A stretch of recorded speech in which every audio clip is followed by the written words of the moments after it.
Hey guys, back here with Tua for another video. Pup date time. 23 months old, almost 2 years. As you can see, the weather's taken a turn for the worse for us finally. Getting our first snowfall of the season. That's okay with Tua, he kind of likes it. Tua boy. So, stick around, pup date time, 23 months.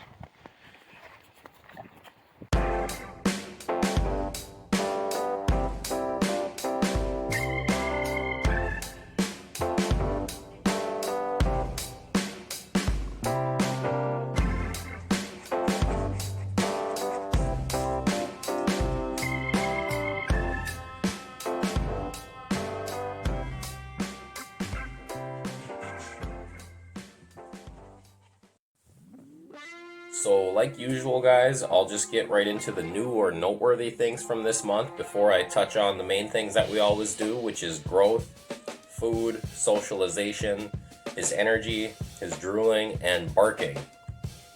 And this video is probably going to be a little bit quicker because the first thing from this month that I'm going to bring up is that we were gone for a couple of weeks. So I don't have as much to report on Tua.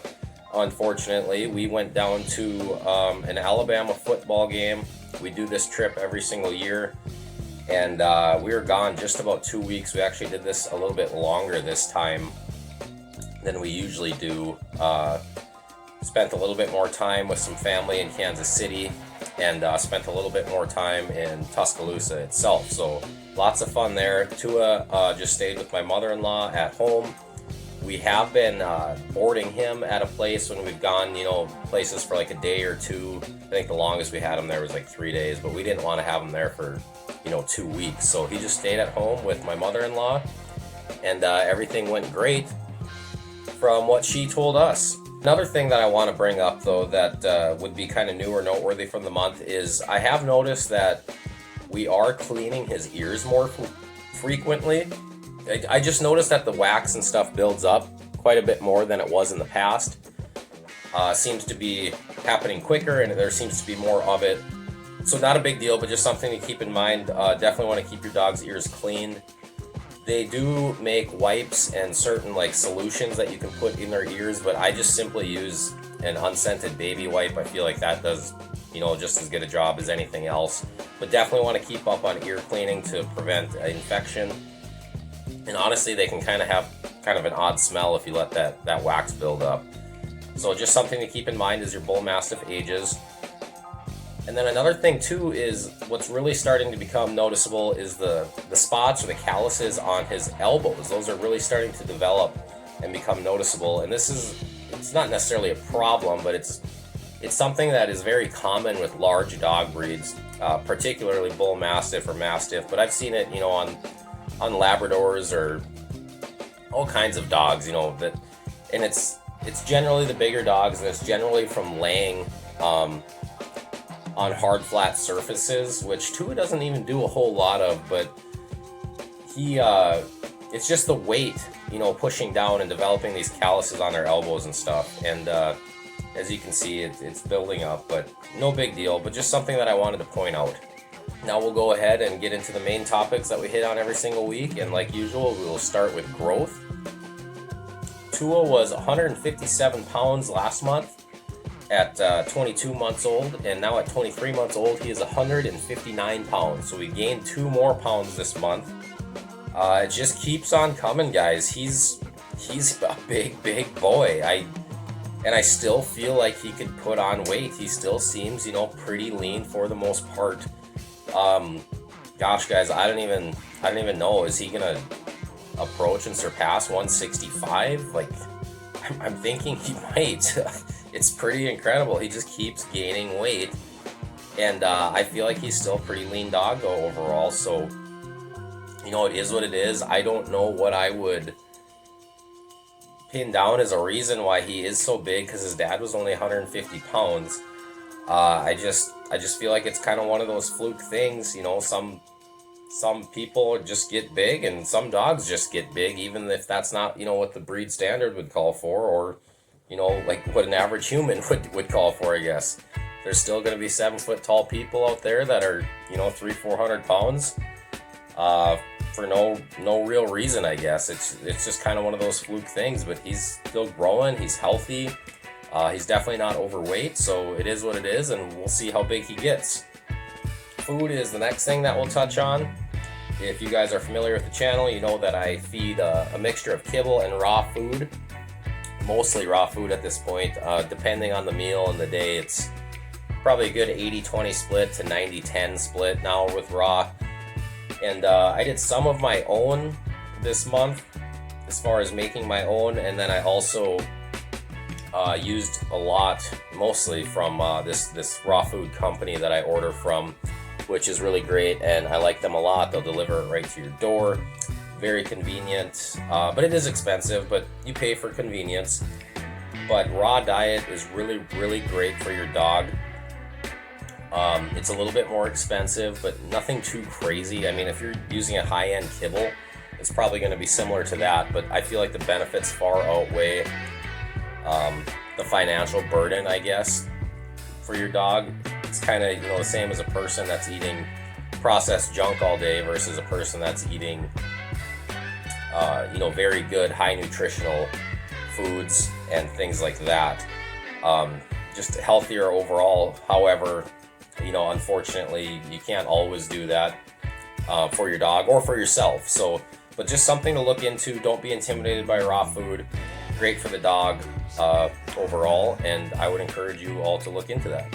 Energy is the next thing that we'll touch on, and that's mostly remained unchanged as well. He fits right into that breed standard mold of being lower energy overall. He does have days where it's up high, and then he also has days where it's extremely low, but I would say he's fairly consistent now with being a pretty low energy dog for the most part. But like I've kind of been telling you guys lately, this isn't always the case immediately for a bull mastiff. That first year and a half, they're very energetic, just like all puppies, and they will eventually fall into that where they become lazy, but don't expect that right away. But yeah, definitely overall lazy, and he'll still get out and play and run around and want to go for walks and this and that, but after that playtime is over, he's pretty much out for the day for the most part. Loves to sleep and loves to just relax and hang out with us as well. Definitely not an issue though to get him out running around and to get him to go for a walk or anything like that. Unless it's extremely hot, then he doesn't want to do a whole lot. But yeah, lower energy dog overall. Socialization. Unfortunately, this month it was pretty much non-existent because we were gone for so long. So kind of even like a few days leading up to the trip and a few days being back, we were busy with packing and unpacking and kind of getting settled in ourselves with the kids and things like that. So there was pretty much no socialization for Tua this month at all. But I always harp on it that socialization is probably the most important thing that you guys can do to set yourself and your dog up for success.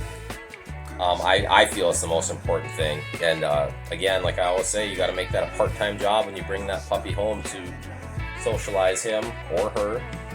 And you will end up with an extremely confident dog and well-behaved dog if you go out of your way and socialize as best as you possibly can from day one. Drooling is the next thing I'll touch on. And again, this is repetitive, but I still want to hit on it for people that are new to the channel or new to the Bull Mastiff breed. And it's one of the main things that people have concerns with when getting a Bull Mastiff is how much do they drool, because that's the stereotype. And Tua is a drooler. However, I don't think it's a day-to-day type of issue. It's mostly around mealtime or drinking water and things like that. It's not I just wake up and I'm already drooling and I'm hanging out and just drooling. It's not like that at all. There's just certain times, certain situations when the drooling does happen, and you learn pretty quickly when those times and situations are going to be, and you just kind of change your habits and your routine to counteract that. So drooling, like, definitely it's there, and it's a lot when it is there for the Bull Mastiff, but definitely not something that I would let deter me fully from getting a Bull Mastiff, because you'll figure out how to get around that issue. And then barking is the last thing that I'll talk about, guys. You know, like usual, again, repetitive. Bull Mastiffs are not known for being big barkers. They are known as the silent watchdog, and Tua pretty much falls in line with that. The only area and times that he does bark is in our backyard, and again, super repetitive if you're familiar with the channel. But that's because we have a big fence up around around our yard, and he can't see what's on the other side of that. So if he's hearing noises and stuff that he's not familiar with, can't figure it out, he will bark, which is the guarding instinct in him. But as long as he's able to see what's on the other side of a fence or something, he doesn't bark at all in any situation. It's just in the backyard, and it's never for long periods of time either. So definitely falling in line with that breed standard of not being a big barker. Want to apologize, guys. This was a little bit quicker this time, like I said, because we were gone, so I didn't have as much to hit on. So not much of an update here in the grand scheme of things. I feel like it was kind of repetitive, but again, we were gone for so long, so I did my best here. But the next one, 24 months old, Tua will be 2. Pretty crazy. Can't believe it. I'm guessing he's going to be 160 pounds or more at that, and we'll see where he goes from there. As always, guys, if you have any questions about the Bull Mastiff breed, please leave a comment or a question, and I will answer. And there's also other great people down there that can answer as well that are Bull Mastiff owners, and we'll just continue to help each other out with this breed. Thanks, guys.